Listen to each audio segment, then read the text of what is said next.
Masithobeke ngokukhethekile nangokuhloniphekile. Siyabingelela kakhulu abefundisi-ke okuyibona kakhulu abaholayo nabame ephondweni lempi. Siyathoba kakhulu bantu benkosi ngokubabingelela, from doctors, apostles, prophet, evangelists,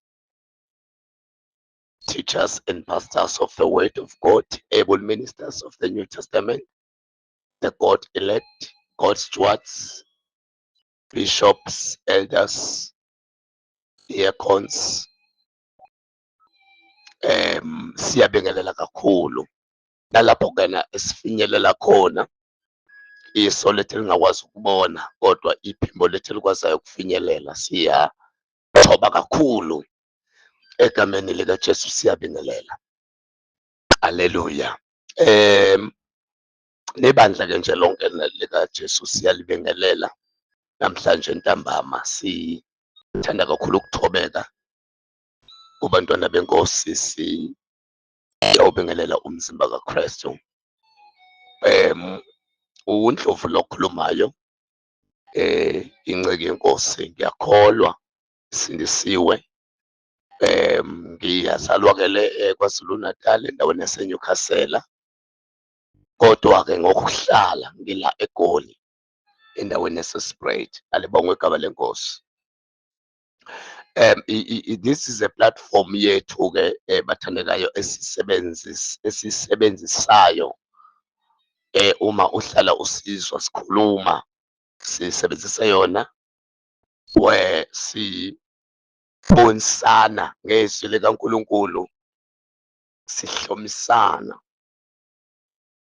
Okhuluma kahle uyayethi the iron sharpens another iron, insimbi ilola enye insimbi. Umshumayeli uyamdinga ozomshumayeza, umfundisi uyamdinga naye omunye ozomfundisa. Hallelujah. So now this is a platform, idlelo leli esilekelelwe uNkulunkulu-ke ngalo, the dispensation of grace gospel. Yona ndawo le sitholakala khona each and every week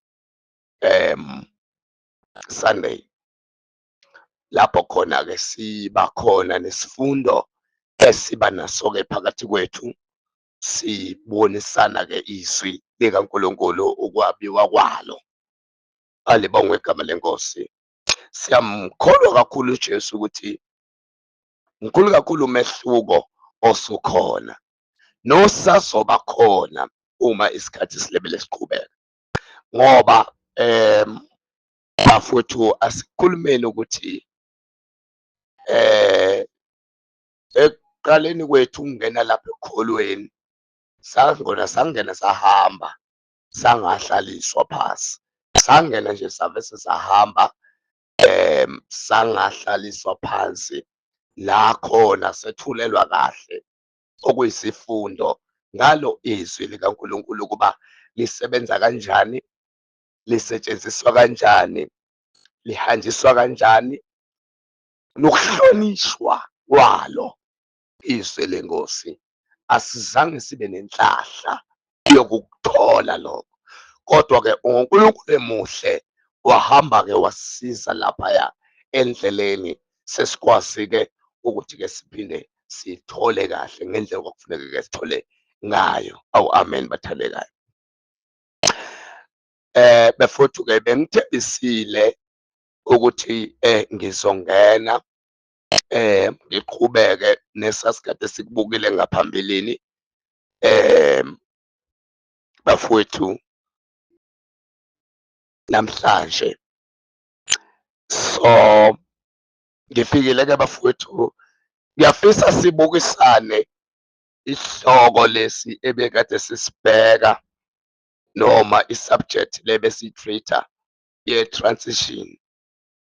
Sibheka isihloko noma isihlokwana se-transition.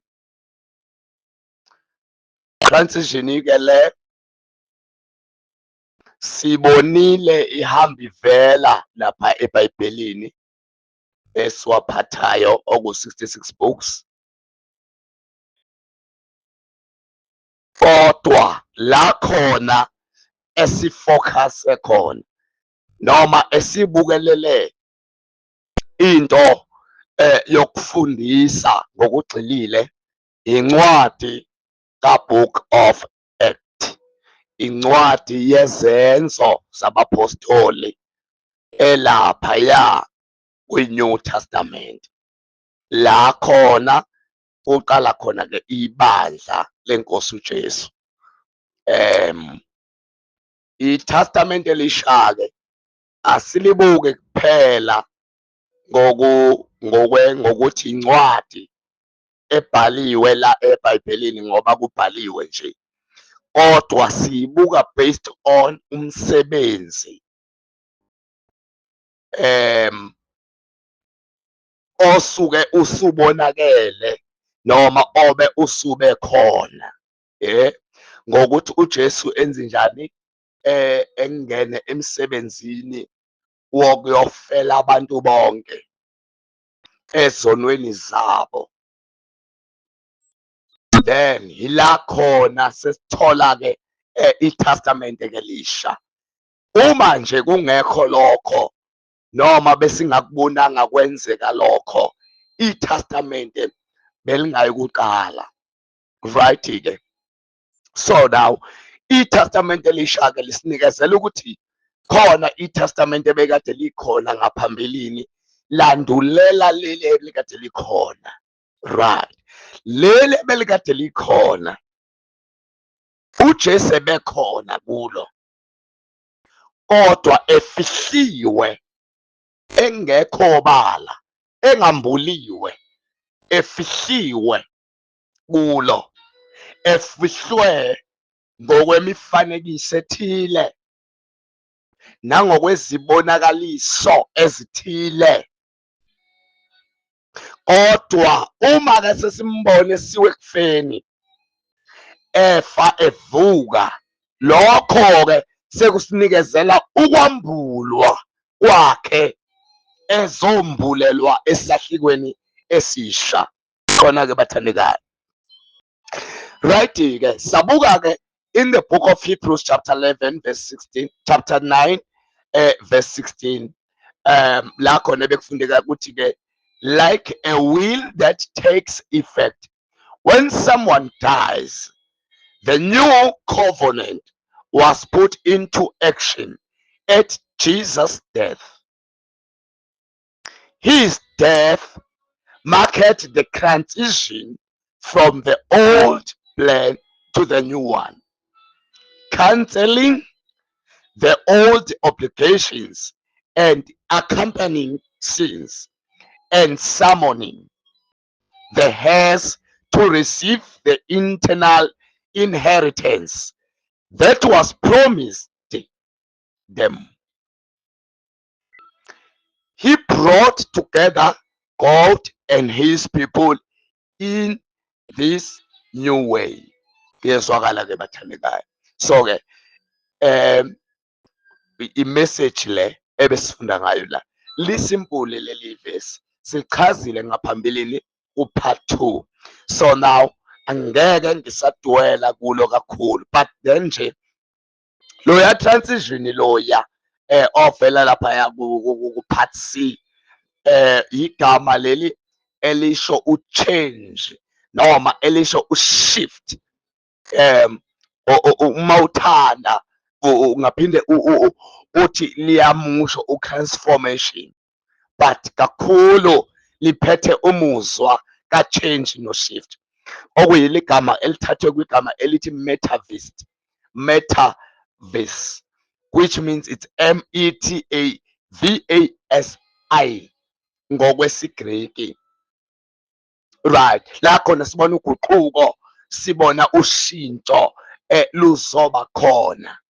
Sichazile kaningi ke ukuthi ke ezinye zezinto ezifihlakele kuleliya verse ezabonakala zihambelana nakho njengokuthi uJesu efa kwangakhulunywa nje kuphela ngokufa, kodwa kwakukhulunywa ngokufa embelwa, ehliselwa phansi emhlabeni oyilithuna, bese kuthi ke ngosuku lwesithathu evuka kwabafileyo.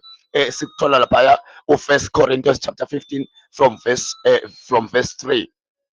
The death and the burial and the resurrection, lokho esithi ke is the gist of the gospel, noma umongo noma umgogodla ochaza ke ivangeli, which means ngamanye amazwi ke siveza ukuthi ke lapha kuHebrews chapter 9 verse 16 ila khona esibona khona singena noma sembathiswa ingubo yevangeli. Nikhona ke bathandekayo sizokungena to another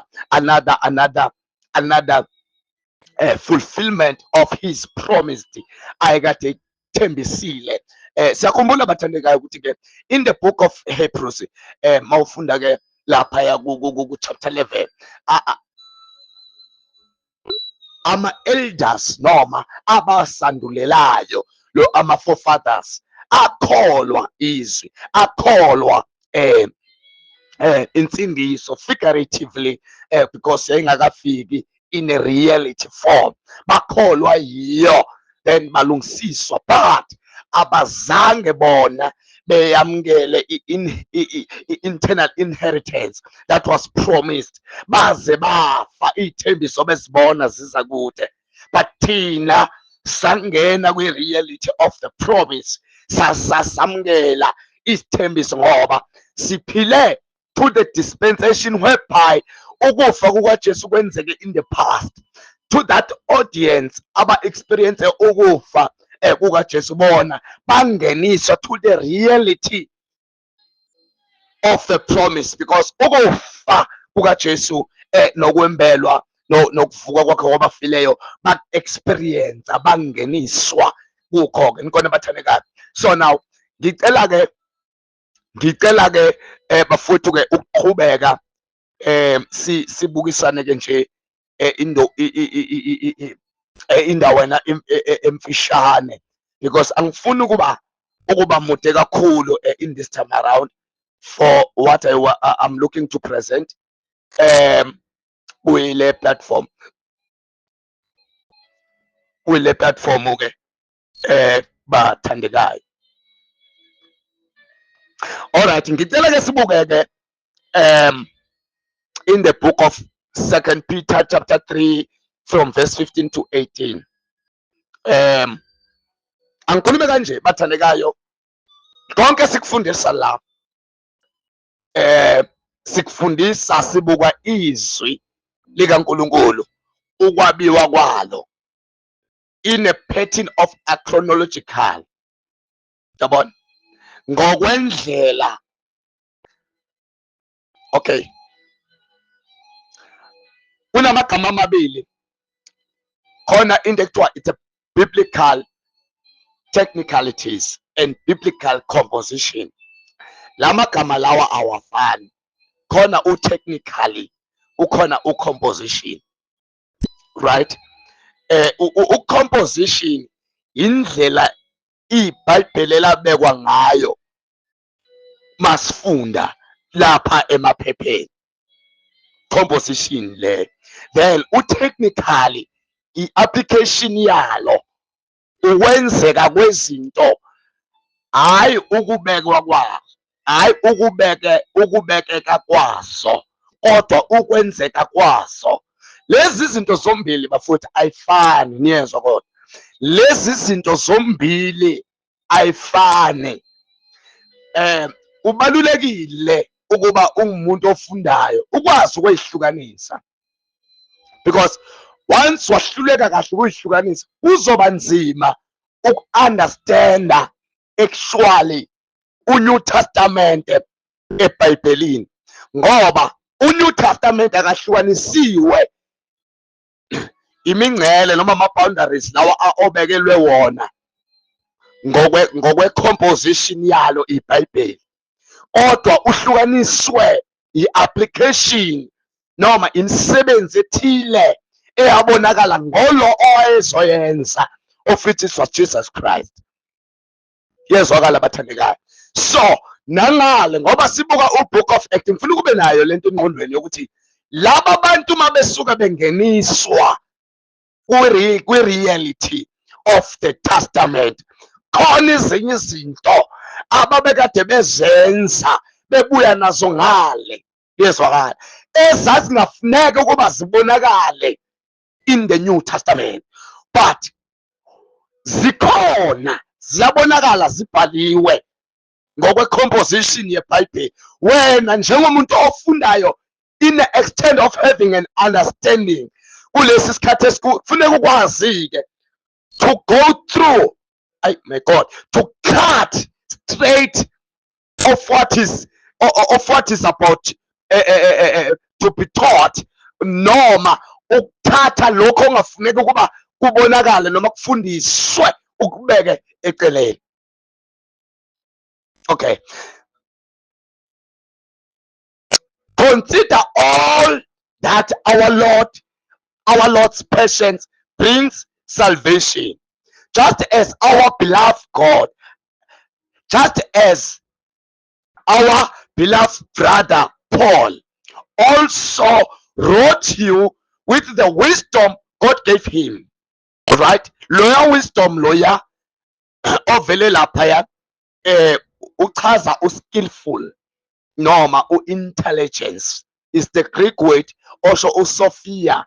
It's SOPHIA, meaning its use of the knowledge of very diverse matters, so that the shade of meaning in which the word is taken must be discovered from the context in every particular cases. Okay, uPeter siyathola ukuthi ebebhalela amaJuda asindisiwe, right, but ebekade shumayela nakuwo ama-Gentiles, kodwa esikhathini esiningi wayekade bhalela amaJuda angabazalwane.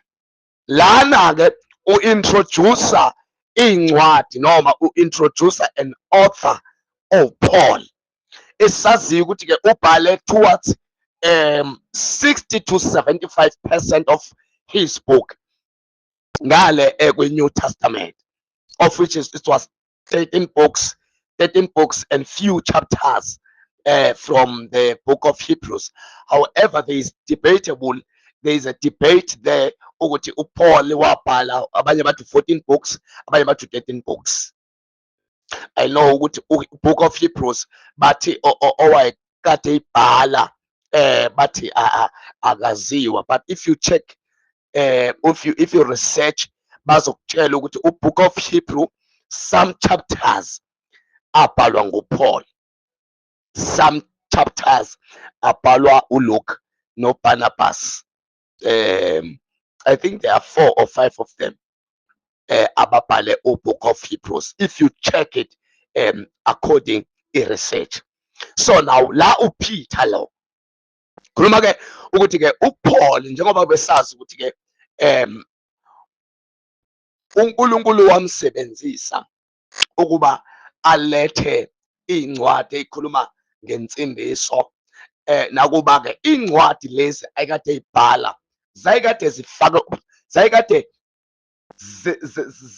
zayikade zinobuhlakani nobunyonico obuyisimanga obenza ukuthi ofundayo uma kahle hle engayinikeza isikhathi ethole phazamiseka ngokufunda kwakhe. Right, ngiyafisa ke ukuthatha sihambe sonke la khona sizobona ukuthi how does this apply kwezinye some of the books or some of the letters uPaul akazibhala eyibhalela abantu abathile eBhayibhelini esifunda ngabo. Let us look the book of Timothy, of which is 2 Timothy chapter 2 from verse 15. Ivesi leli eselaziwa noma elijwayeleke kakhulu ebantwini esikhathini samanje. Kodwa leli verse khona likufihlile okungubunyonico noma okuyi wisdom uPaul ayevezile ekubhaleni kwakhe. Lokho kushiwo uPeter ngoba kufanele sithole into efakazela lento ebhalwe uPeter la before sikwazi ukuqhubeka siye phambili. Ezwakala ke bathandekayo. So now lithi ke it readers, be diligent to present yourself approved to God as a workman who does not need to be ashamed, accurately handling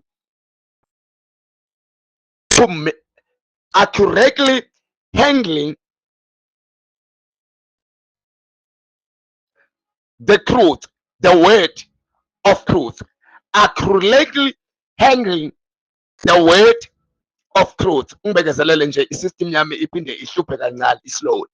So now I started at this position, accurately handling. In New American Standard Bible, it accurately handling, but King James Version is what he rightly divide the word of truth. Right again. Kulo accurately handling. There's so much wisdom. Paul ayiveza eyayibuciko noma eyayibunyonico ekubhaleni kwakhe ebhalela his son uTimothy. Okay, right ke uTimothy lo ebeyisani kaPaul. However, uPaul akazange amshumayeze uTimothy. Yezwa wahlangana naye in the book of Acts chapter 16 sizokuveza, because now kufuneka ezinye izinto siziveze in the scriptural reference so that kuzoba lula ukuthi ke mhlambe nawe ukwazi ukukholwa noma uku-understand. So wahlangana noTimothy ke beyoshumayela, I think wayehamba no Barnabas if I'm not mistaken. So mayihlangana ke no Timothy, iBhayibheli limveza uTimothy njengomuntu wayekade kindness towards abazalwane ayekade nabo kuleyo local church. Wayesekujabulela uPaul ukuhlangana naye, wayesefisa ukuthi ebe ingxenye yakhe ohambweni lwenkosi. Ngikhona ke bathandekayo. So ke uPaul ke usimbhalela ke lamazwi ukuthi ke Timothy my son, study the word, funda ke izwi likaNkulunkulu ukuze ukwazi ukuba isisebenzi esihlukanisa noma esaba kahle izwi leqiniso. So lawyer rightly divide ke igama noma is a term evela in the Greek word osho autotomio. It's a familiar word, autotomio. Lihlukaniseke kabili, khona uautos bese kuba khona utometros. Lo autos okungu ORTHOS kusho to cut. Then lo tometros TOMOTEROS usho to make straight, to cut and make straight. Lisho lokho ukwazi kwahlukanisa. Yes wake ichaza ke lokho. Then get the word logos, of which is the doctrine or a message or a speech of truth. So now laphayana ke ekubonakaleni kwaleliya verse sibuka this part of wisdom, ubuhlakani, or to be skillful, esasikade sibone uPaul ngokuveza kukaPeter athi uPeter wayekade nakho ekubhaleni kwakhe. Ngiyafisa ke ukukunikeza ama concept noma ukukunikeza ama implication through the biblical setting. Ngizokunikeza ngokwendlela a position yeBhayibheli to understand ukuba ngesikhathi kuvela leliya vesi wayeqonda ukuthini uPaul ngalo ngokwe-biblical setting, ngokwe-pattern. Kuyezwakala abathandekayo, right? Ngizobuka izinto eziwu-3 noma eziwu-4 chaze zona bese siyaqhubeka. 1, ebekade hlose ukuletha i-element ye-accuracy. Oqala lokho, the element of accuracy. Accuracy is the state of being correct. Is the state of being correct or corrected. NgesiZulu ukushaya esikhonkosini. Okay, makuthiwa yahlukanisa izwi eBhayibhelini, akushiwo ukuthi cekela phansi, no, akushiwo lokho, kodwa kuthiwa khipha lokhu. Khona manje igama lesizulu engilifuna elithi hloba ugu ekhasini, hloba ugu ekhasini. Kushuthi ngamanye amazwi letha into ezofitha in, letha into ezoqondana maqondana naleso simo. Uyabona, kushuthi ngamanye amazwi ukushaya esikhonkosini, ukuletha into ekuthiwa le ayingaphazanyiswa, le ilunginje, asidinga umuntu ozofika emunye ayiphazamise ngendlela ayichaze ngayo, ngendlela ayichaze ngayo. Asidingi ukulalela omunye umuntu ozochaza le usho lokho. Meaning uPaul was emphasizing with Timothy, align yourself with a doctrine, with a sound biblical teaching, with a sound doctrine of the word of God. Give the accuracy illustration, and the application with the whole counsel of God. Mawucheka khona amazwi awakhulumile uPaul in the book of Acts chapter 20 verse 27. For I did not shrink from declaring to you the whole counsel of God. Ngokuba angizange ngikuvalele noma ngikunciphise ukuletha, ukumemezela noma ukugcizelela ngezindaba zombuso kaNkulunkulu. Right, ngoqala lokho, it's the first element, accuracy. The second element, precision.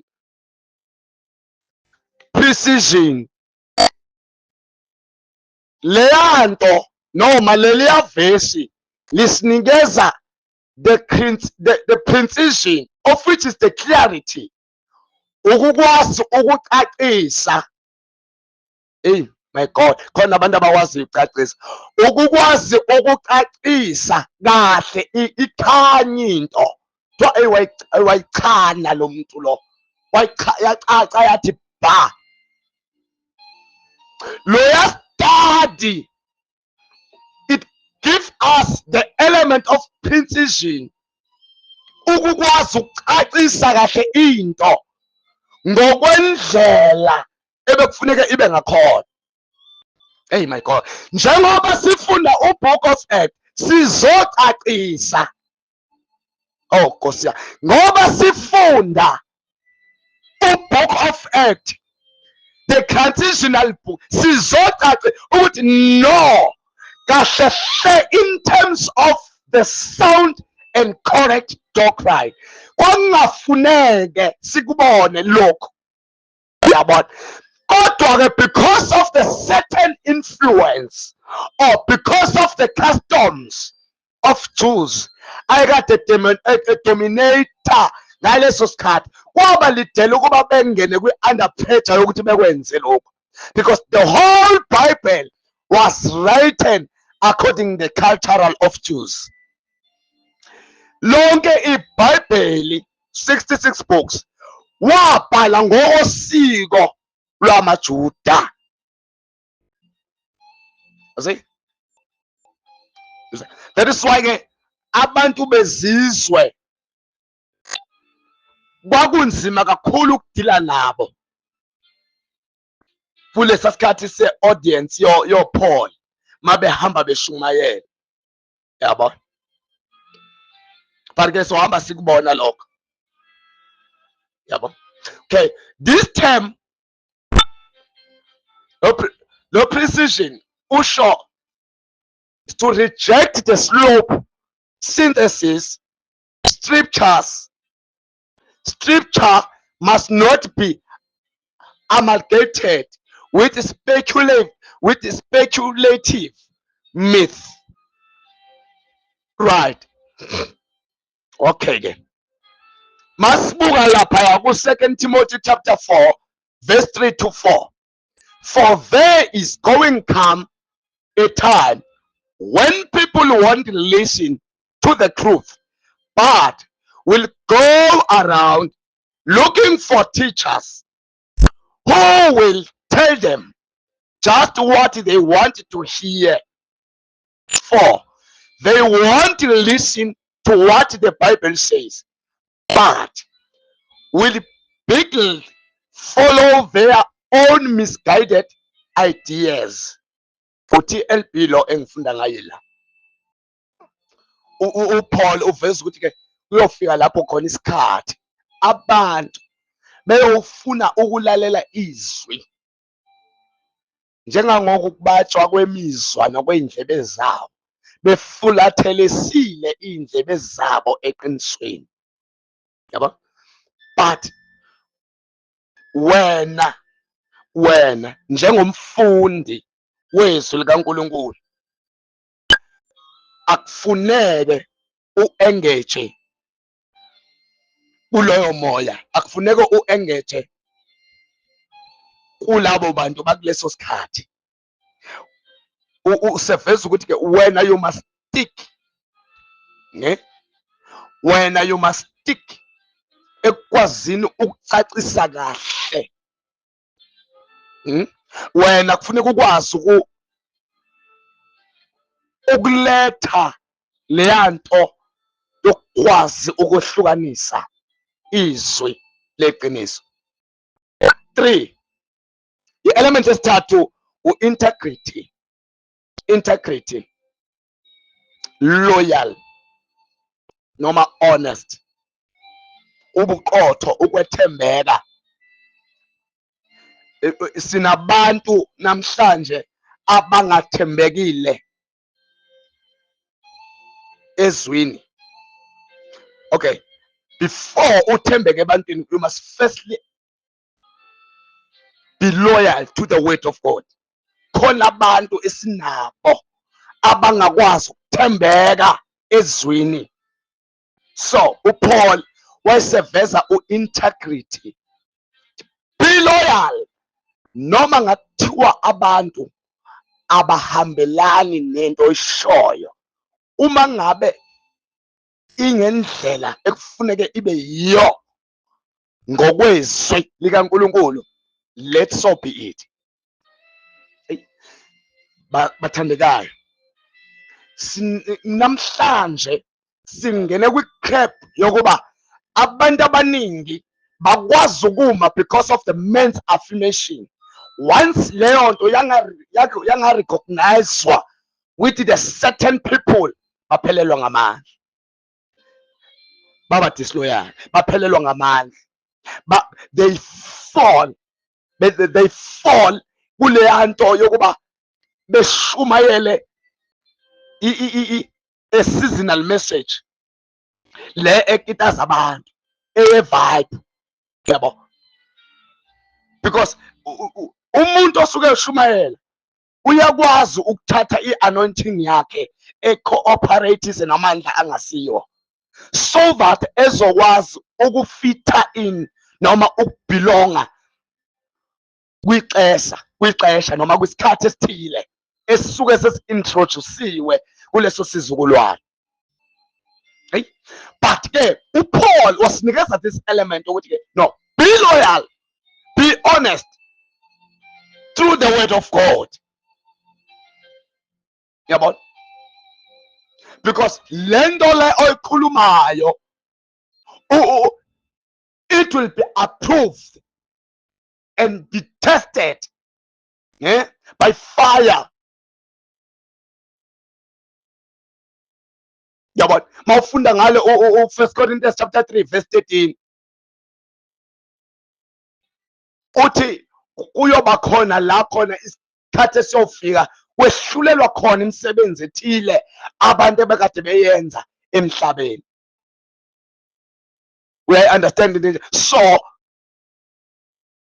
it's very wise for the minister of the word to stay focused, to remain focused to the word of God.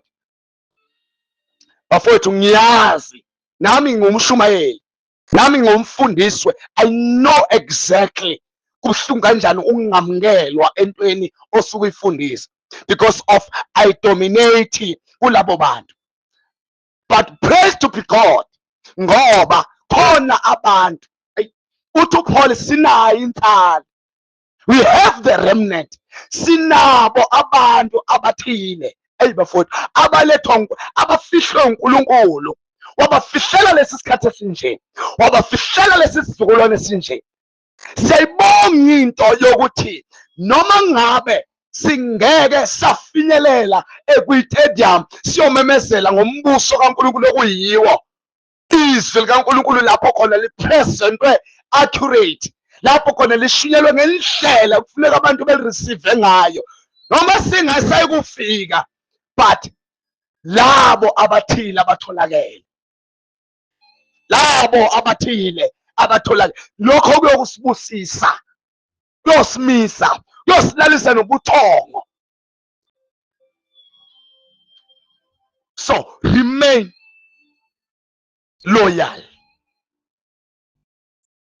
Ukuba loyal it pays, yakhokhela ukuba loyal.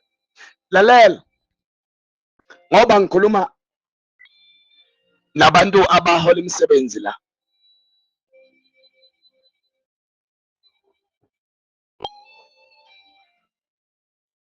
ukuba loyal kunezimpi zakho.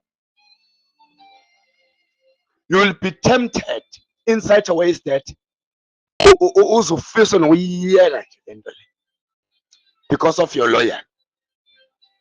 Yeah. You must understand ukuthi ke there is a certain price you must pay to remain loyal. Yeah. Yeah. You will be persecuted. It's either verbally noma, you know, khona le nto leya ye deformation of character la khona nje olinyazwa khona because you are loyal, awufuni uyiyeka lento yakho, to remain scriptural, to remain sound. Yabo, you'll be tempted but ungayeki. Yeah, ungayeki. Right. Number 4, contrast.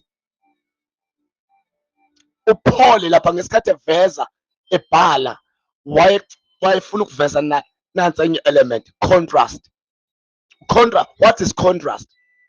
Is to rightly handling stands opposite, wrestling about words, and irreverent irreverent. Lawyer wrestling usho have a long and complicated dispute. Lawyer wrestling usho having a long and complicated dispute. Lawyer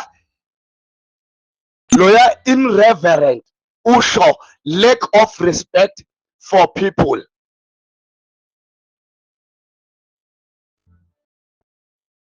Lack of respect for people.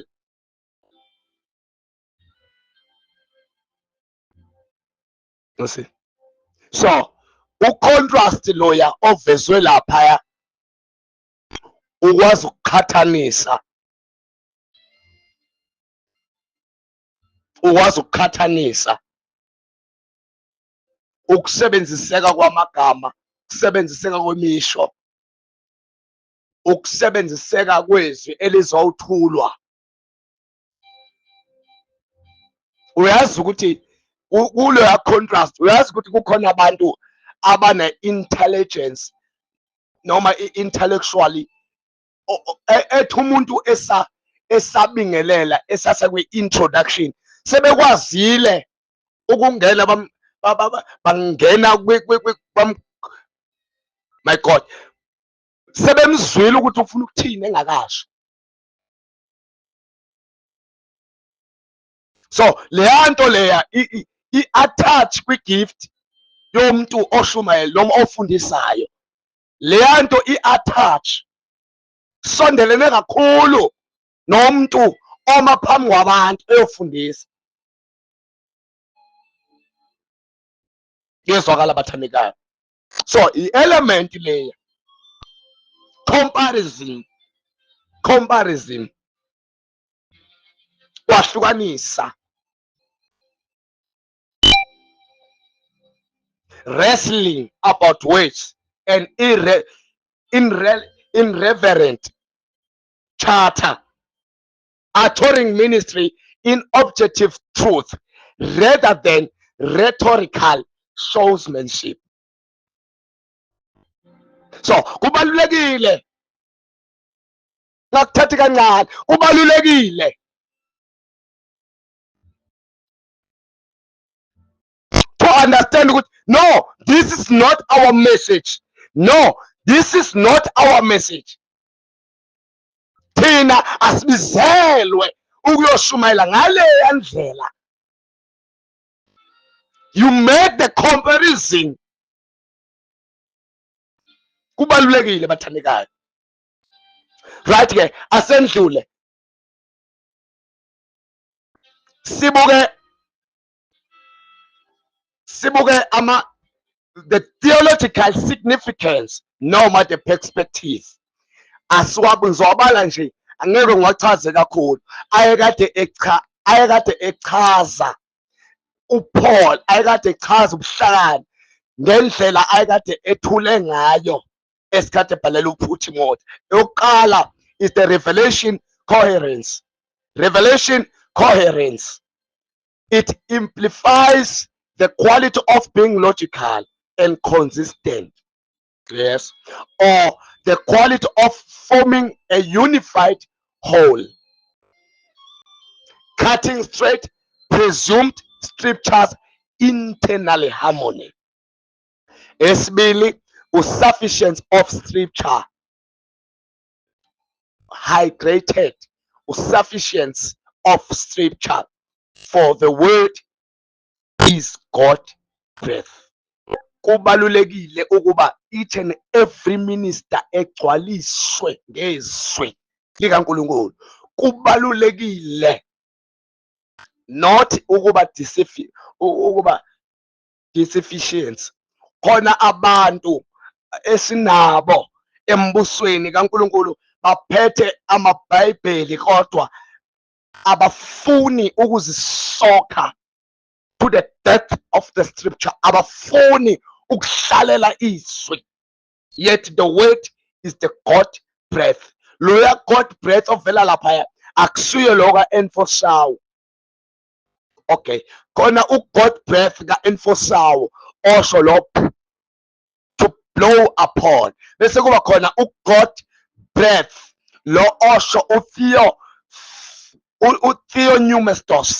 utheonumistos, loya obhalwe ngale ku-2 Timothy chapter 3 verse 16. All scriptures is inspired by God. Angithi loya all usho upass, loya scripture usho udrafo, loya inspired by God usho ke utheonumistos, is THEOPNEUSTOS, the God breath, the God breath. All scriptures it's inspired by God and profitable for teaching, and profitable for teaching. Yonke imibhalo, sufficient of scripture, yonke imibhalo phefumulelwe nguNkulunkulu ilungele ukuba ifundise. Angithi it is profitable for teaching, for reproof, for correction, for training in righteousness. So now it contain everything necessary for salvation and godliness. The minister's task is to expose the salvation and the godliness. Uzokuveza kanjani ubuNkulunkulu nensindiso uma ungekho sufficient of the scripture towards all the scriptures? Because now ukwazi zonke ibhalo, it gives you an access to able to rightly divide, because the Old Testament there is a portion of the New Testament. In New Testament there is a portion of the Old Testament. So now you can't just mix these two, because these two doesn't go together simultaneously. Ayikwazi ukuhamba ndawonye kanye kanye, funa ukwazi ukuhlukanisa. So you must be sufficient. Wachaza uPaul ngesikhathi eveza leliyazwi elithi study the word to show yourself approved. Number 3, Christ-centered interpretation. Yabona nje lo kungaba ne-hour yentshumayelo yakhona, u-Christ-centered interpretation. There is a mode of interpretation, lo esithi udedache, right? There is a mode, kunendlela uChrist apresentwa ngayo, lo esithi udedache. Bese kuba ne-sound doctrine that is presented kubantu, kubazalwane bakulesi sikhathi, lokho esithi udidaskalia. Uvelile lakhona lapha ku-2 Timothy chapter 3 verse 16, and profitable for teaching. Loya teaching loyana ovela lapha osho udidaskalia in the Greek, ongasho udedache. Udedache is the mode, is the pattern of how to teach. Lo ekhulunywa ngaye la, Christ-centered interpretation noma uChristocentric. Yezwakala bathandekayo. Sure. So now uchaza ukuthi ke all scripture points to Christ. All scripture must point to Christ. Straight cutting,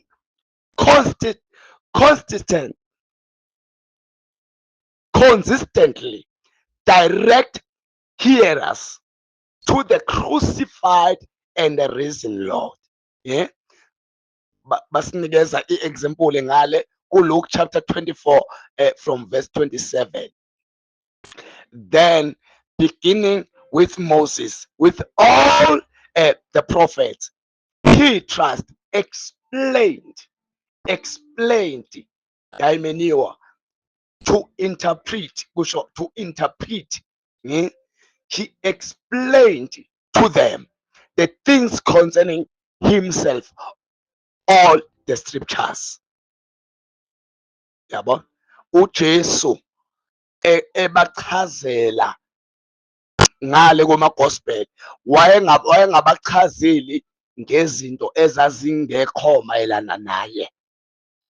Wayebachazela ukuba konke okuvele ngale kuma scriptures, meaning makuthiwa kuma scriptures from Genesis to Malachi, konke okuvele ngale kwi-Old Testament lokhena kwakade kuchaza ngaye. Hence, if you rightly divide, hence if you fulfill, if you keep 2 Timothy chapter 2 verse 15. Right, asiqhubeke ngoba ngifuna ukungena ngale book of Acts masinyane. Now ngicela ke sibuke ukuthi how does it applies to the practicality of the ministry. Ku-apply kanjani lama elements ebesikade siwabala ngaphezulu kulela verse, a-apply kanjani ke ekwi-ministry, the practical ministry application. 1, sermon drafting. Sermon drafting. What is the sermon drafting? Is to outline passages. Is to outline, is to outline passages. Kanjan, by individual words. Individual words, phrases, tenses, sentences. Lezi zinto yizo ezenza ukuba ukwazi understand i-gospel. To outline passages. Okay, ngeke ukwazi to outline the passages without firstly understand individual words. Ukwazi ukuqonda igama elilodwa ukuba lisho ukuthini leli lisuke livele lapho eBhayibhelini mawufunda. Balekile understand that each and every word, because kuma translations amagama la abhaliwe, because i-English kuthiwa ina 800 to 1000 years yabonakala, meaning iyakhula each and every time. Uyazi ukuthi ngesikhathi kubonakala ama translations kunama terminology abayekade setshenziswa ngesilungu angasasetshenziswa kulesi silungu thina esisifundayo manje. Yabo, mawufunda nje uKing James uzobona ukuthi old school lo. Yabo, old school lo ngoba kuno they, kuno das. Yabo, old school. Yabo, indlela okwakade ubhalwa ngakhona. But now i-English yabuya yazoletha simplicity in terms of amagama. So la kwi-sermon drafting, you must firstly understand individual way, igama ngalodwa kuba lisho ukuthini. Hence, provided ul understand via grammatical analysis of the original languages, via the binoculars of the biblical languages, oku Hebrew no Greek. Yabona?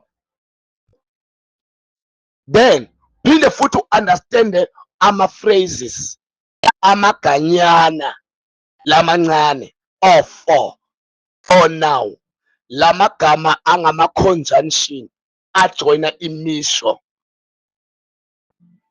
This is a practicality of lokho esikufundayo, lokho okubona lapha ngaphezulu esikuchazayo, so that uma usuku-apply kanjani, nasi i-formula, nayi i-pattern le engichazayo. Sekufuneka u-understand ama-phrases, amagama nawo uwa-understanda using the part of speeches from the biblical vocabulary. Ama-tenses khona abantu mabefunda abawaqapheli inkathi ukuthi inkathi bani lo owayebhalwa ngaye la osetshenzisiwe. Yabo, iBhayibheli lingathi malithi you are saved wena uthi I'm safe. No, you are saved. Yabo, u-past tense lowo. So kufuneka sikwazi ukuyi-understanda inkathi or is no was, past tense, present tense or future tense, so that sizokwazi uku-understanda ke i-sentence. Mawusukwazile uku-understanda i-sentence sewu-outline i-passage, yeah, within their literary or canonical context. Within their literary or canonically context. Chuthi funa understand figuratively uphinde understand no literally. Ngike ngayifundisa lento ngiyaphinda futhi. Funa ku understand figuratively no literally,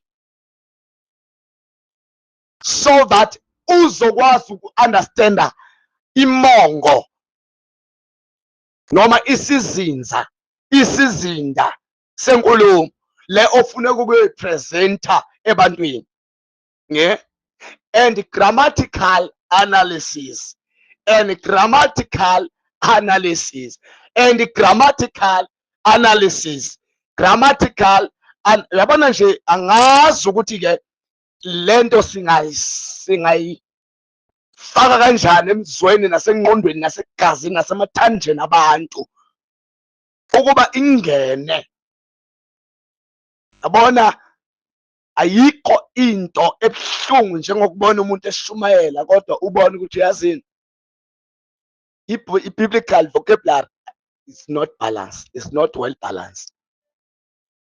Yabo, yena nje yonke into uyithatha ngolimi lwakhe lesizulu, yonke into ebhaliwe iyisizulu kuye. Yabo, kunama biblical term lapha isizulu esihambe saba limited ukwazi ukwachaza, even English okufuneka ubuyele ngale kuma grammatical analysis uyofuna ukuthi kokusho ukuthini. Yabo, grammatical analysis or part of speech, of which is the biblical vocabulary nama synonyms nama punctuations. Sikhulumile yama synonyms ukuba ama synonyms kufuneka sazi ukuthi leli gama liyawazi ukusebenza interchangeably, lichaze into eyodwa in a different expression. Kuyezwakala. Sayikhuluma neyama punctuations ukuthi ufuna uku-understand ukusebenza kwamakhoma eBhayibhelini ngesikhathi ama-Bible scholars ku-edithwa iBhayibheli kwa-edwa ama-commas, ama-punctuations okwakuyizinto ezazikade zingekho ngale ngesikhathi kubhalwa iBhayibheli ngama-language alo. Right, angindlule lapho. Then okwesibili okulapho kwi-practical ministry yini is the doctrinal formulation. Doctrinally formulation is to derive theology inductively from the text rather than imposing system upon it. Okay, iyayichaza ke nje lento bafowethu. Yabo, ihlale sisho lento yokuthi kubalulekile okungayizondi itheology. You must come to an extent whereby you must understand the concept, understand the theology ukuba ibaluleke ngani in the kingdom of God. Yabona, kubalulekile lokho, bathandekayo. But ke asiqhubeke mhlambe ngizosho ukugcina bese ngiyandlula so that isikhathi singeze okungemuka kakhulu, noma nje mhlambe ngizowabala ngingasawachaza. Eyesithathu discipleship. Eyesithathu i-application discipleship, where you train the believers to decide, to observe, to interpret. Iyona nto osuke uyifundisa abantu leyo. Once you disciple people, ubafundisa ukwazi ukwahlukanisa, to discern, to observe, to interpret and apply scripture personally. Ungakufunda laphaya kuNehemiya chapter 8 verse 8, phinde futhi uyokufunda laphaya ku-book of Acts chapter 17 from verse 11. Number 4, then personal devotion. Personal devotion. Right again. The worker or the minister must feast on the word before he feeding others.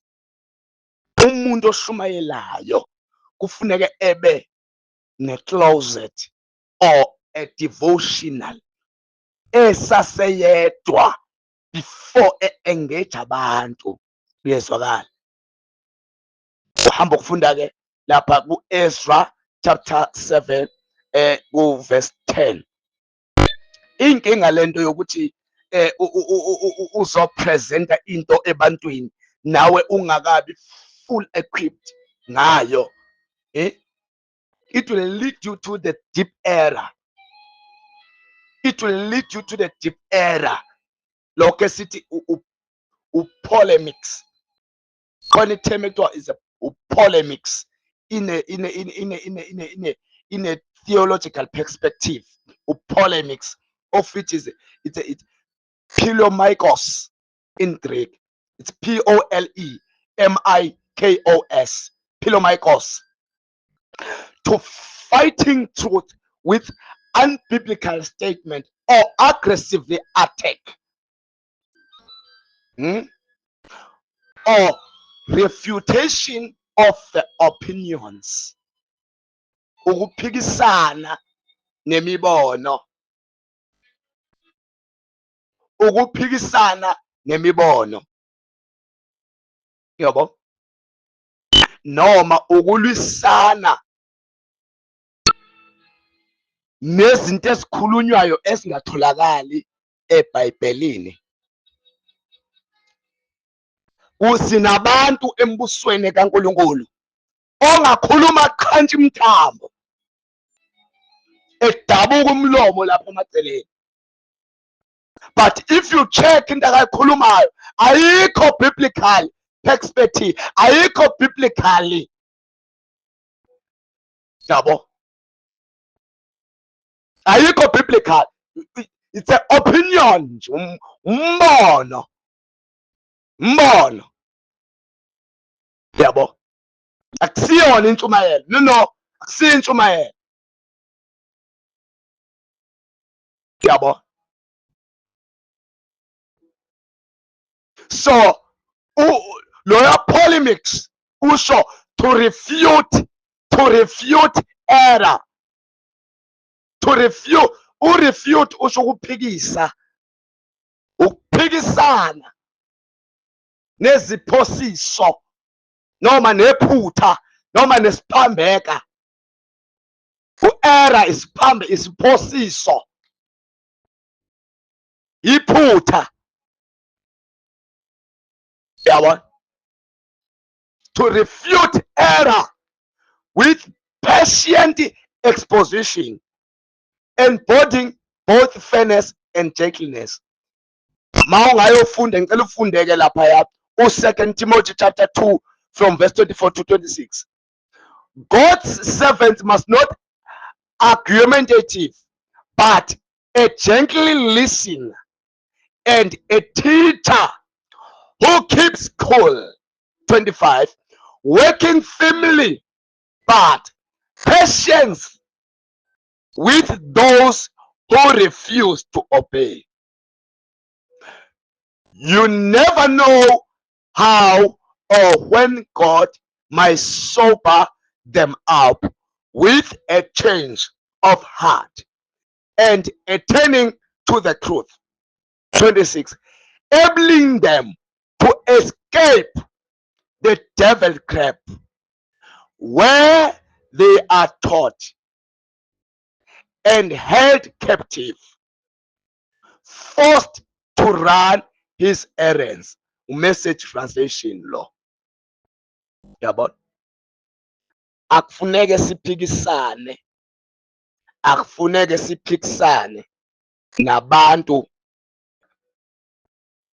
abasashoda ngolwazi. Akufuneke siphikisane nabantu abasashoda yazi khona umuntu ombona ukuthi yazi lo muntu lo, uyazi ngoba engichallenge njalo akazi lutho lo muntu, kodwa bakithi ngoba nje efuna ukukuchallenge, uyambona umuntu ukuthi yazi lo muntu bakithi uNkulunkulu wami ubani, kodwa lo muntu lona okusafuneke sizwe uNkulunkulu uthola ukuthi uyaphikisana kakhulu, uthola ukuphikisana, uyabona. Kodwa lithi iBhayibheli thina akusikho kwethu lokho to entertain it. Thina we must remain gently, yabona, and teach us, yabona. Uthiwa thina kufuneke sibe nesineke, because that is kusuke kuyi-patient lelo lakho. Kufuneka sibe nesineke ukuba sikwazi ukunqaba leyo ndlela asuke enikeziwe, ngoba akazenzanga, bam-indoctrinatile with the system of the church, yabo, wanika idogma, so le emenza engakwazi kahle to understand the depth on the or the riches of grace. So owethu umsebenzi ulula, you must remain calm or cool. Yes, okay, right there. Angiqhubeke.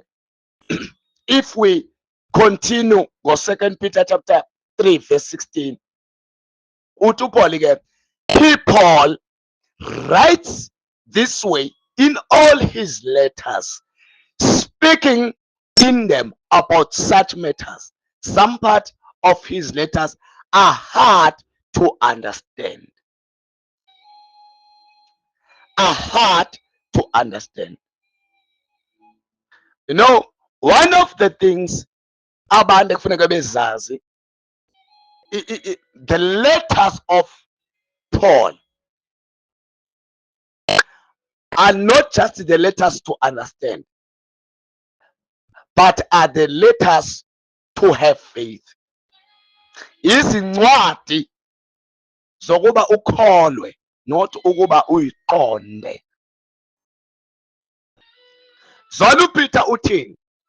He Paul write this way in all his letters, speaking in them about such matters. Some part of his letters are hard to understand, which ignorant and unstable people distort, as they do the rest of their scriptures, to their own destruction.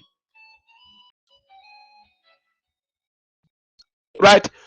In the full understanding, the reason Peter say this word, it is because Apostle Paul, his writing style has a dual mindset.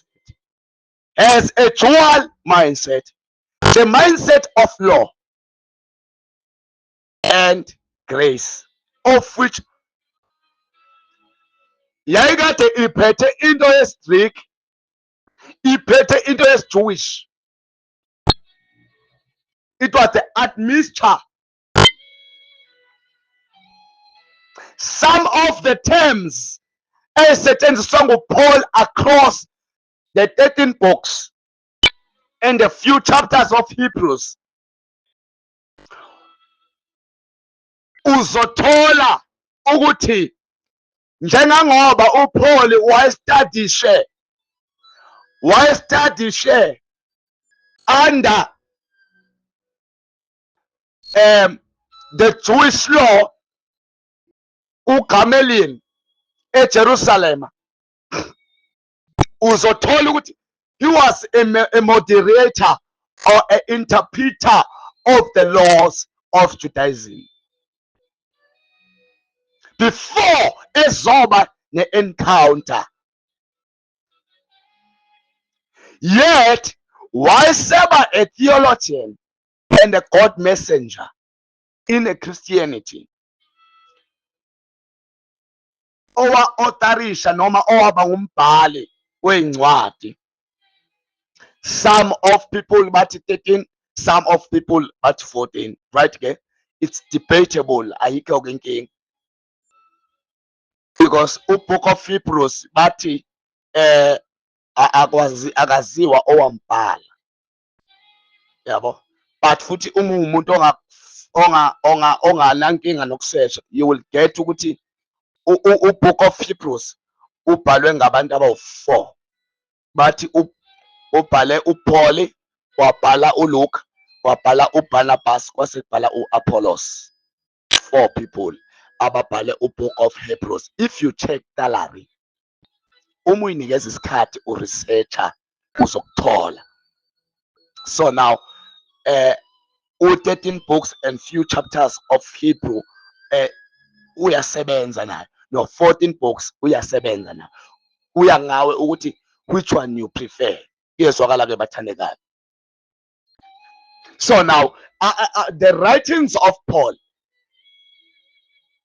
was not always uniform, across his letters.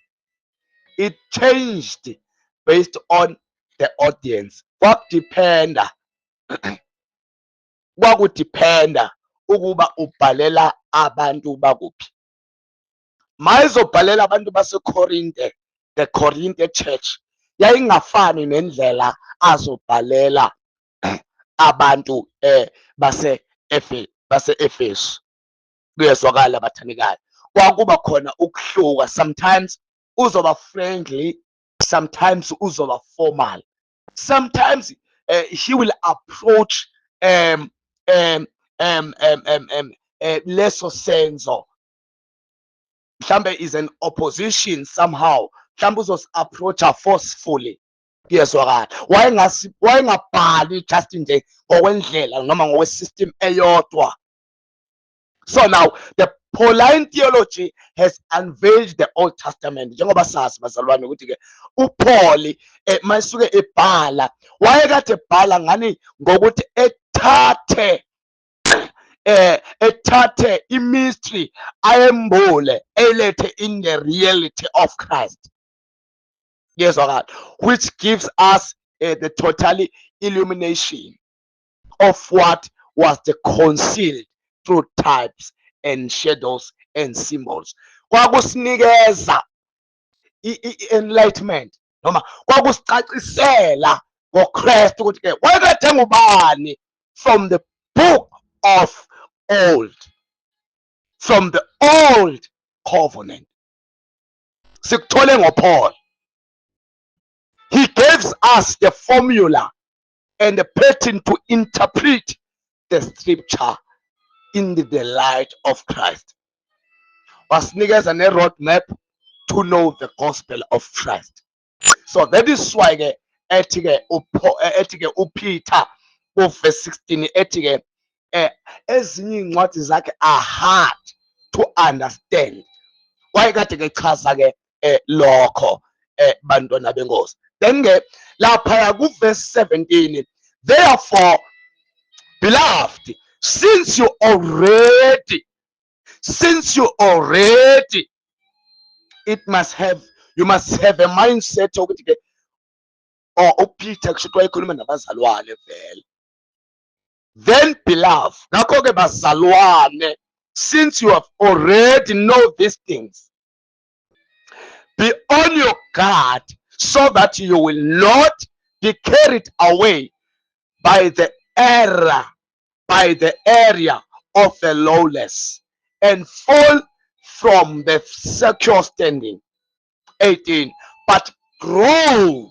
But grow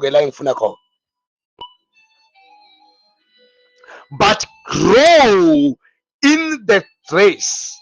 Amanya ati, but grow in the gift Amayathi grow in the grace, of which grace is charis, and knowledge.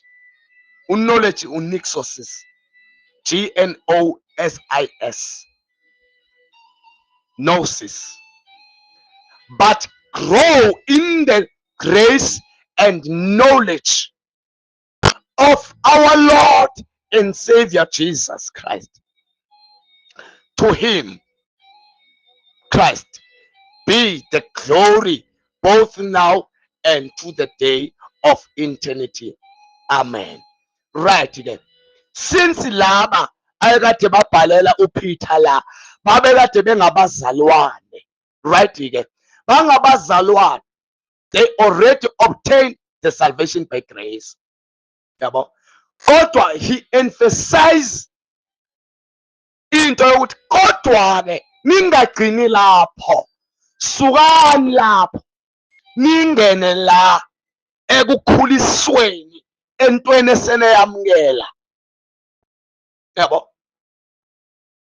right ke khumbula ke ukuthi ke ngale abapostoli uma sebengenile in the reality of salvation, uma sebengenile kwi-reality of salvation, kwase kulindelekile ukuba bekhule kuyo, betransite, bendlulele kwi-transformation of their minds, because le nto yagrow ayinayo into ka-spirituality, no, inonto ka-carnality, ayinayo into ka-spiritual, but inento ka-soul for your alignment, both mortally and carnally, in the position of the spirit. Angithi hey my God, angithi umoya wakho usindisiwe, umoya osindisiwe bafowethu lalelani, awukhuli, awufi, uhlala uyinto eyodwa. It lives forever, internal. Makuthiwa you receive an internal life, kusho ukuthi ke umoya wakho lo awusayi kuphinde ufe. Inyama le ingalala kodwa umoya wakho awufi, bantu benkosi, uhleli to the reality of Christ. Ngoba sila emizimbeni si really emhlabeni, but we are really in the spirit. Yabo, that is why to heaven is at the first. Sisezulwini ngoku, khona manje sisezulwini ngokomoya, ngoba umoya ukwi-present with Christ, ukwi-rest with Christ, awukudle, akwenzeki ushintshe. That is why kuthiwa-ke awulahlekelwa insindiso, ngeke kulahlekele insindiso. Izokulahlela kanjani ikuKristu? Ngoba i-intertwine noKristu, ihlala into eyodwa. Uspirit wakho awuguquki, ume kwi-position eyodwa uspirit wakho. Kodwa yini ekhulayo neguqukayo? It's your carnally, it's your carnally, but grow in the grace as you have received your salvation to your spirit. But manje you must align le ngqondo noma umortali la osindiselwe khona. Yabona ke, so labaya kuleya audience yabo abapostoli kwi-early church, uma sebengenile kwi-reality of salvation, kwase kufuneke bengene nangokwengqondo, ngokushiya izinto ababezenza bengakangeni kwi-really yensindiso. Yabo, that is why ke sihambe sibuka in the book of Acts ukuthi nangu Old Testament ke lo. Yabo, lento le iveza ukuthi kwile era akakakhuli kahle kwi-grace le already asenayo. Useyitholile igrace, usindisiwe, ingakuye, kodwa eyokukhula kwe-reality akakuyo, akakabi nayo. Ngicabanga ukuthi kuyezwakala.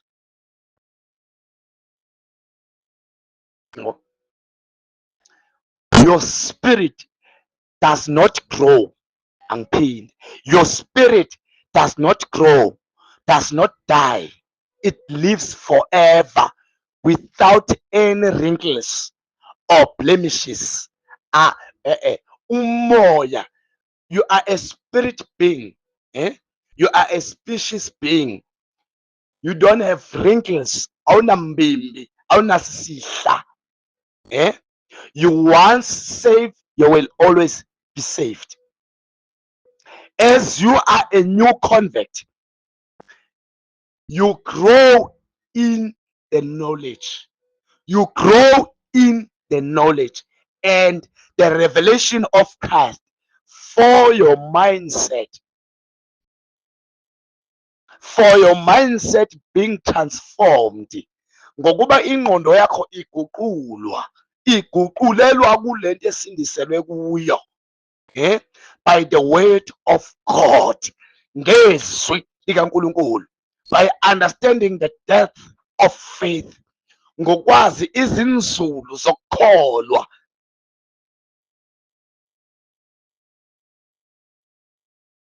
So ke kanjalo sizokwazi to fight the unbiblical statements or to fight the doctrinal errors with patience and exposition.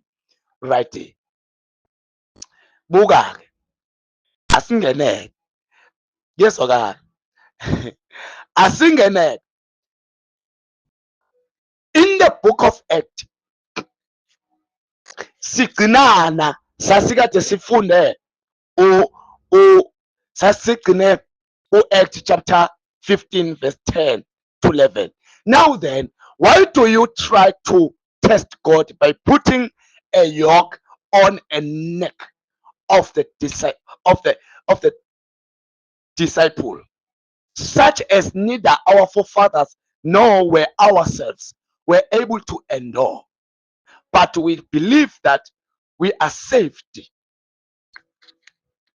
But we believe that we are saved through the grace, the undeserved favor and mercy of the Lord Jesus, just as they are.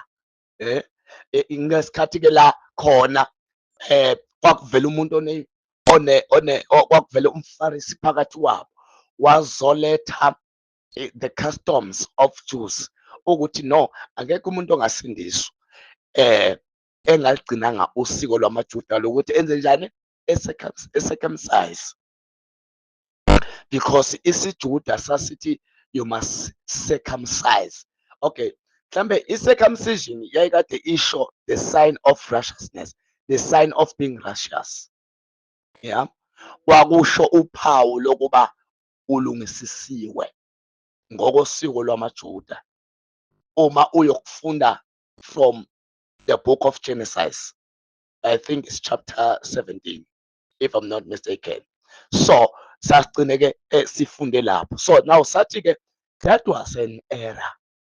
Ayikho into enjalo. Nawe ufakazi wami awucircumcisiwe wena. Ufakazi, ayikho into enjalo ebandleni lenkosi uJesu. Ayikho into enjalo. But ke sasibona ihamba ivela kubantu abathile. So ke lapha uPeter wayekade ke addressa abantu, wayekade addressa abazalwane laba ababetholakele ngesikhathi oPaul beyoshumayela, because oPaul babethi mabeshumayela bephinde bebuyele le eJerusalem ngoba eJerusalem yila khona it's a gathered place, kwakuyindawo abehlanganela kuyo. So kwakunabapostoli ababekhona, kwakunama-elders ayekade khona, ayekade emonitha noma ebukelela ukukhula komsebenzi kaNkulunkulu. So now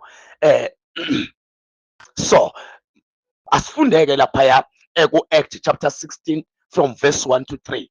Acts chapter 16 from verse 1 to 3. Paul went down to Derbe and also to Lystra. A disciple, the name disciple is the Greek word Elisha Methodix. Methodix. Okay, ngichaze kanje ngoba omunye uzothi Methethio ukuthi uMethethio loya omaziyo uvela kanjani. Male udisciple lisuke likunoun, ibizo unoun. Mali ku-noun liba u-methodics, yezwakala. Mase liku-verb sekudisciplishwa, selithathwa into action, alisabe u-methodics, seliwu-methethio, yezwakala. Seliwu-verb, seliku-verb in the part of speech, sekuwu-verb, akusesiyo noun.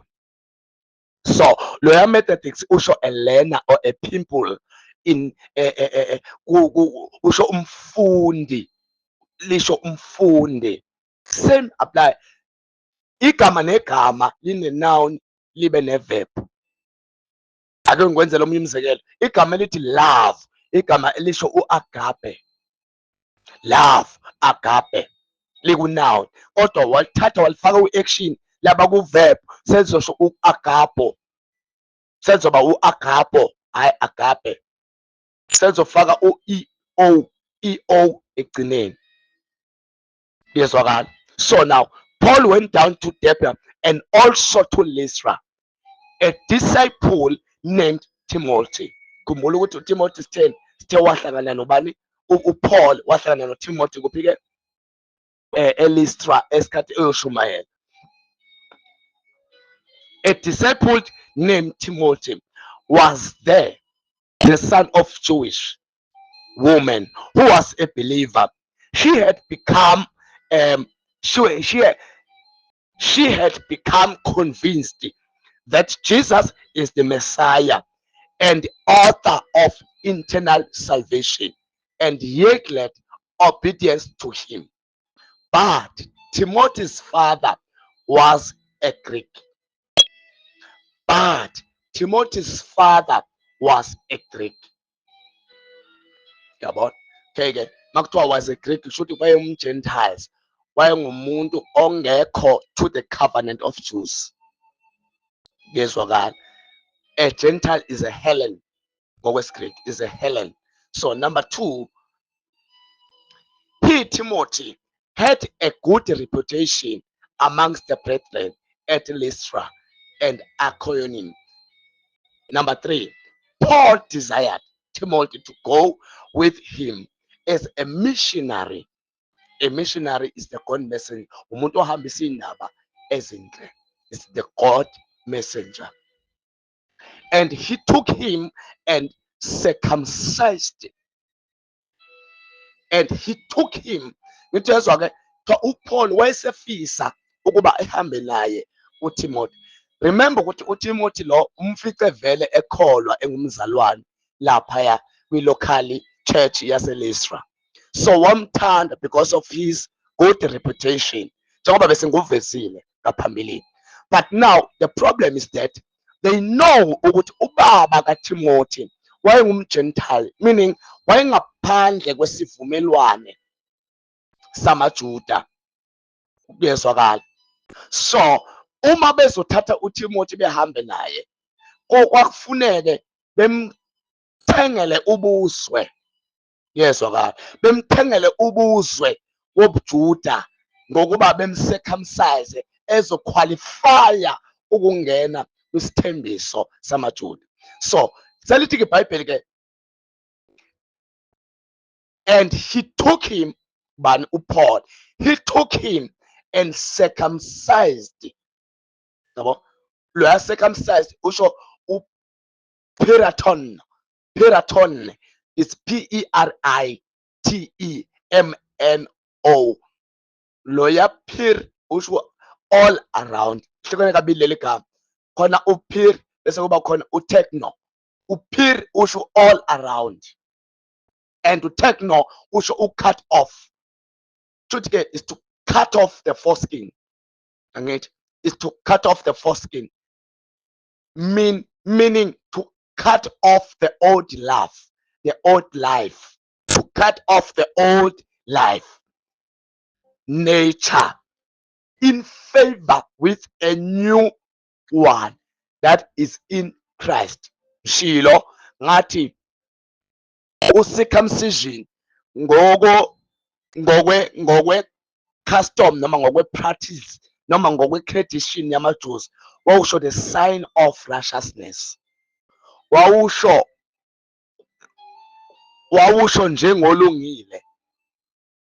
njengolungile enkosini yabo. So ke okuyinto esingenayo la kwisahluko esisha, but yenziwa leyo practice ukwenzela ukuba uTimothy lo engabi nenkinga uma bemethula noma befika naye kumaJuda. Ngiyezwakala bazalwane, engabi nenkinga ngaleso sikhathi, because ngalesa sikhathi kwakusadominate ama-customs nama-practice. However, base bephila to the reality of salvation. Kuyezwakala bathandekayo. So ke ucircumcision wayesho the covenant, wayesho the promise, wayesho the sign of righteousness. Ungakubuka nje mawuthola isikhathi in the book of Romans chapter 4 verse 9 to 12. Ukubuke futhi in the book of Genesis chapter 17 verse 9 to 14. So that is the error. Kuyezwakala. Asibacircumcise abantu. Ama-nutrition asibacircumcise. That was an error. Yangithi ukubuka ukuthi it is scriptural. Omunye uzothi awu why bethi lento le i-error yethu isezwini. Yes, isezwini, but ayikho technically. It doesn't apply to the new covenant. I apply it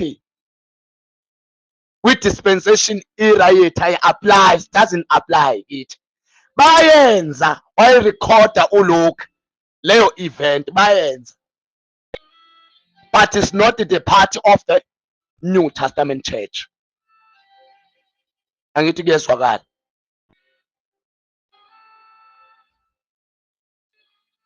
I apply.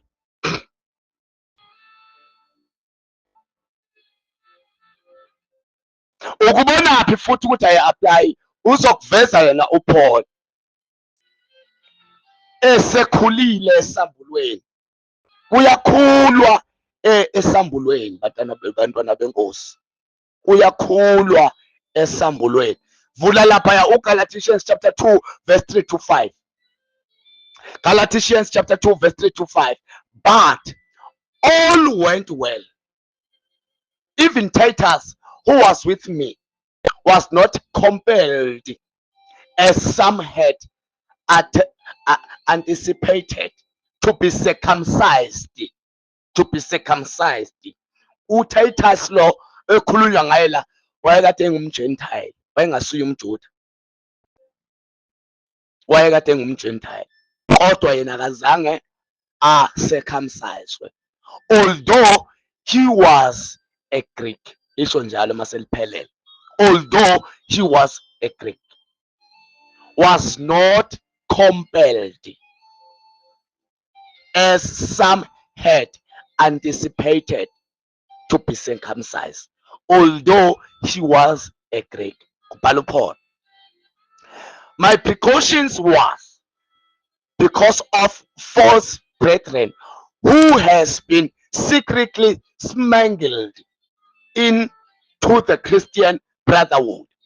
They had slipped in to spy on our liberty and the freedom which we have in Christ Jesus. that they might again bring us into bondage under the law of Moses. To break to them, we did not yet submission, even for a moment, that the truth of the gospel might continue to be preserved for you in its purity. U-amplified lo engifunda ngaye la. uPaul uchaza in detail ukuba abanye phakathi kwenu babefuna ukutshontsha inkululeko yethu kuKristu ngokuletha izinqubo noma izibopho ezasikade zilethwa yini imithetho kaMoses. Yabona?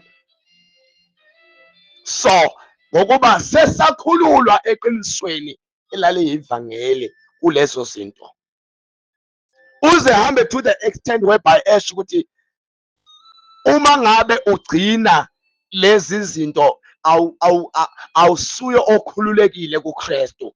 Angifunde Galatians chapter 5 verse 1 to 4. So Christ has made us free. Now make sure that you stay free and don't get all tied up again in the chains of slaves to Jewish laws and ceremonies. Verse 2. Listen to me, for this is serious. If you are counting on circumcision and keeping the Jews' law to make you right with God, then Christ cannot save you. Verse 3. I will say it again. Anyone trying to find favor with God but being circumcised must always obey every other Jewish law or perish. uTLB lo engifunda ngaye la. Uyamuzwa uPaul uthini? Lento eshiwo nguPaul la ihlukile kunala event ayekade eyiperforme noma eyiveze ngale uBook of Acts chapter 16. It clear. Yabo? It is clear. Yabo? Iyona precision lesikhuluma ngayo. It's a clarification. It is clear. Crystal clear. Iyona contrast le besikade sikhuluma ngayo, to do the comparison between the two. It's how the wisdom it's how the wisdom of Paul, ngoba angithi lezi zinto mabekade beyizenza oPaul ngale kulama communities ababekade bewavakashela to preach the gospel, abantu babebona kodwa mayesebhala it hardly to understand kumuntu owayekade eyibona into yenziwa, kodwa manje mayeseyibhala uPaul, hayi man, ayisenjenga ngoba ayekade beyiperforma beyibuka. Uyayizwa leyo nto leyo? So vele izoba khona iglitch, izoba khona ifraction ebakhona. So wena njengomuntu ofundayo, so now you must understand ukuthi grow in the grace and the knowledge of truth. Shuthi ke khona ukukhula, khona i-transition period ababengakafiki kuyo bona ngesikhathi bekwenza lokho. Ubona mase beqhubeka nakho bebhala ukuthi okay, shuthi ngamanye amazwi leya event leyana it does not qualified ukuba ibonakale ebandleni, njengoba namanye siwabuka baptism. Sofika lapho baptism of water, sizofika la khona sibuka khona Paul ehlukanisa naye i-baptism of water, yet babekade beyipractice leyo event yayo in the book of Acts. In the book of Acts.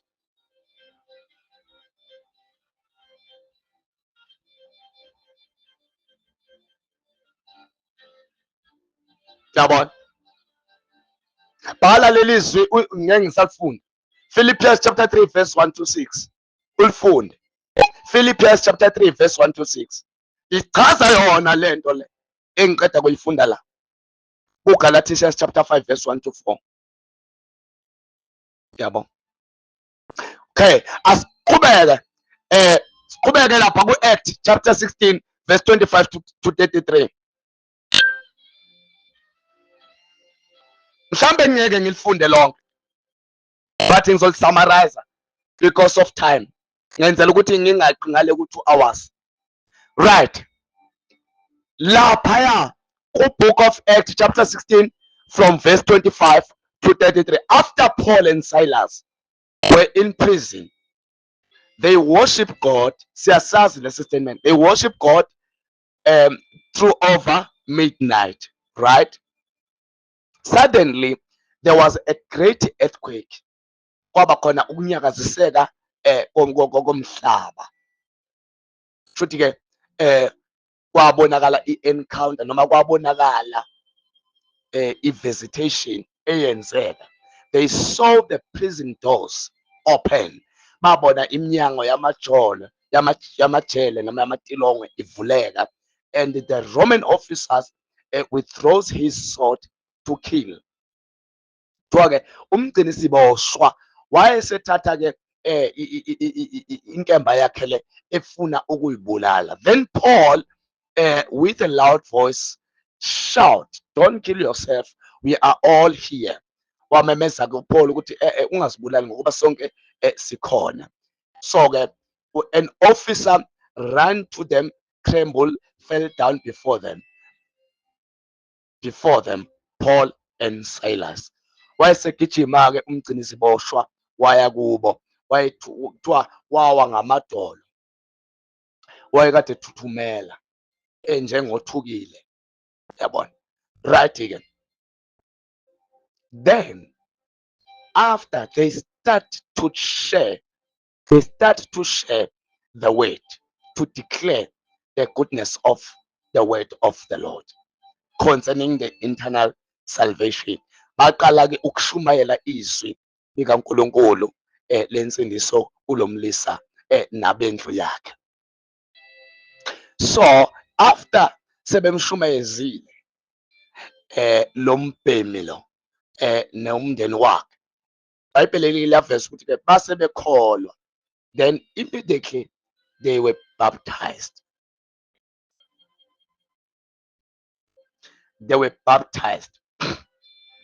Yabo. So ke loya baptism loya ovele lapha, loya baptism ovele lapha, it was an error. Bangafuneke beba baptize ngamanzi.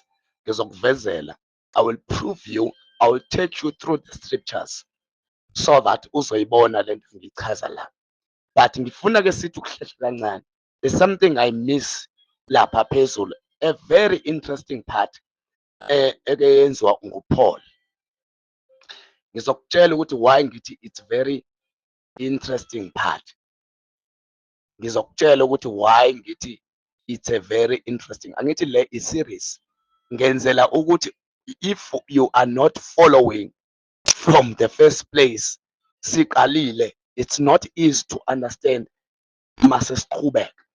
I will challenge you to check your level of information ezintweni esizikhulume lapha yangaphambili.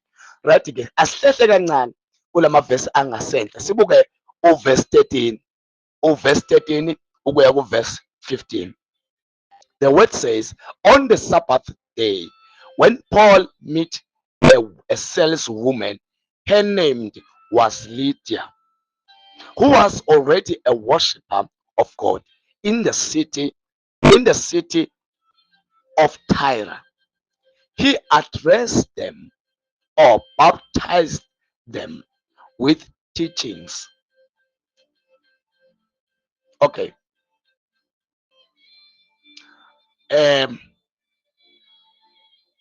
Ngesikhathi uPaul behlangana noLydia owayesesikhonzi sikaNkulunkulu.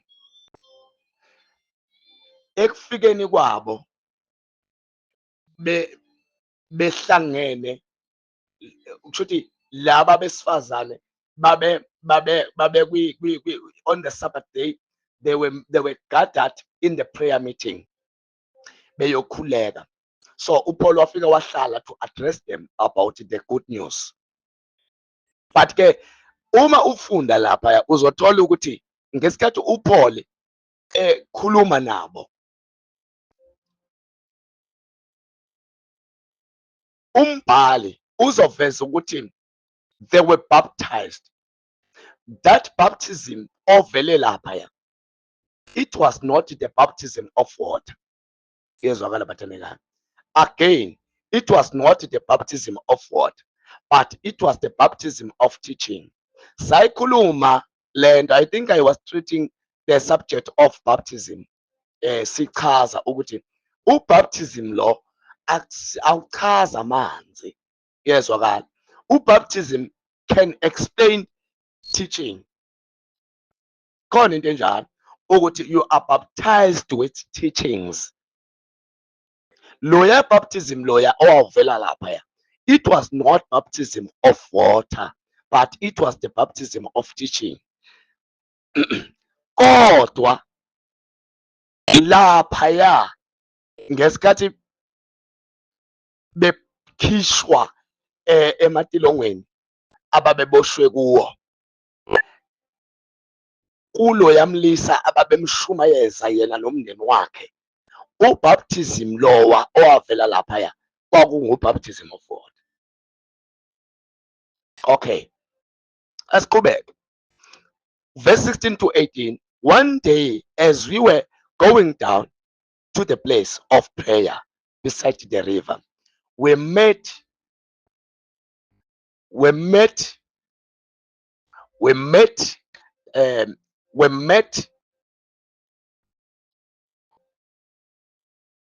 a demon-possessed slave girl who was a fortune teller and earned much money for her masters. Verse 17.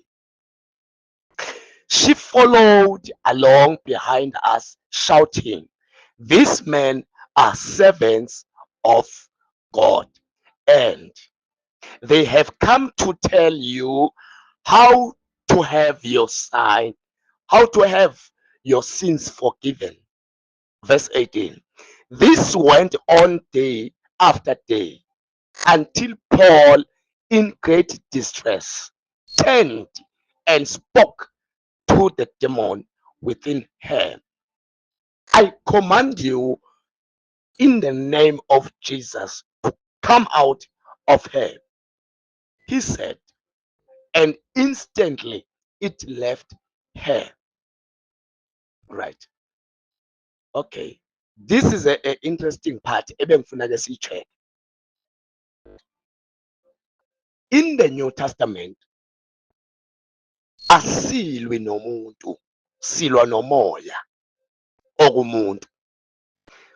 Did you remember ukuthi, I think part 2 lapha yaku uPaul in the book of Acts chapter 13 verse 6 to 11, la khona uPaul ahlangana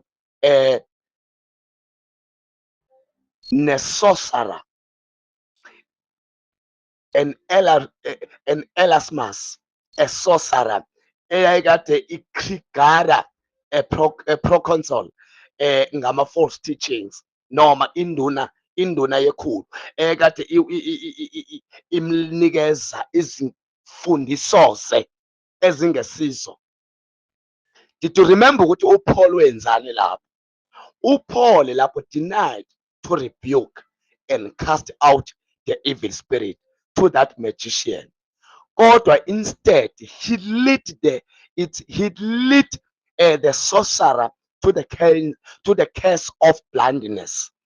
Walidela isorcerer ekungabonini bamlidela ukuba engaboni. Yet that was not the spirit of the New Testament. That was not the spirit of the New Testament. Because uthe yena ebhalela uTimothy ku-2 Timothy chapter 2 verse 24 to 26 lapho esifunde khona phezulu, uthe that God's servant must not argumentative but be gentle listener and a teacher who keeps cool, working firmly but patience with those who refuse to obey. You must never know how or when God must sober them up with a change of heart and a turning to the truth, enabling them to escape the devil trap where they are caught and held captive, forced to run his errands. Uyakhumbula ukuthi uPaul wabhala lamazwi wabhalela uTimothy ukuthi thina asingabi ngabalwisana nomuntu, kodwa masibe ngabantu ababa nendlela ethile yokwazi ukuwina umphefumulo, sikhiphe lokho esingakudingi. Kodwa laphaya kulesa senzo asibonakalisa elida umuntu uthi the blindness, it was an error. Yezwakala, it was an error. Ukubona apho ukuthi it was an error, ukubona la verse 16 ku chapter 6, ku chapter 16 ka-Act, ku verse 16 to 18, ngesikhathi ehlangana nowesifazane owayegijelwe ngumoya, and lo wesifazane owayi-fortune teller wayekade ekhuluma iqiniso vele, abekade bezile bezokhuluma ukuba uNkulunkulu ubaxolele kanjani abantu ezonweni zabo, wayekhuluma iqiniso. Kodwa ngenxa yokuthi wayekhuluma iqiniso ngomoya ongasiwo, so uPaul had to rebuke the spirit. Shuthi ke lento ithetha ukuba namhlanje ngumXhosa madoda, lento ithetha ukuba umoya obugqiha, umoya obusathane asiwuvumeli ukuba usebenze in our midst noma ngabe ukhuluma inyaniso. Ngithi umoya kaSathane uphikisa ukhuluma iqiniso. It's how the New Testament presented to us. Loyo muntu wesifazane owayenomoya wayekhuluma iqiniso vele, kodwa ngomoya ongasiwona. Bakhona omoya esibaziyo abakhuluma into ekuyiyo, kodwa abasibo omoya bakaNkulunkulu. Asivumelani nabo. No, asimlahli umuntu, kodwa asivumelani nomoya behind. So uyabona ke kwakuvezela ukuthi uPaul ukhulile lapha, ukhulile esambulweni, ukhulile esambulweni, ngoba simbonile rebuke the certain spirit kumuntu othile demonic possessed.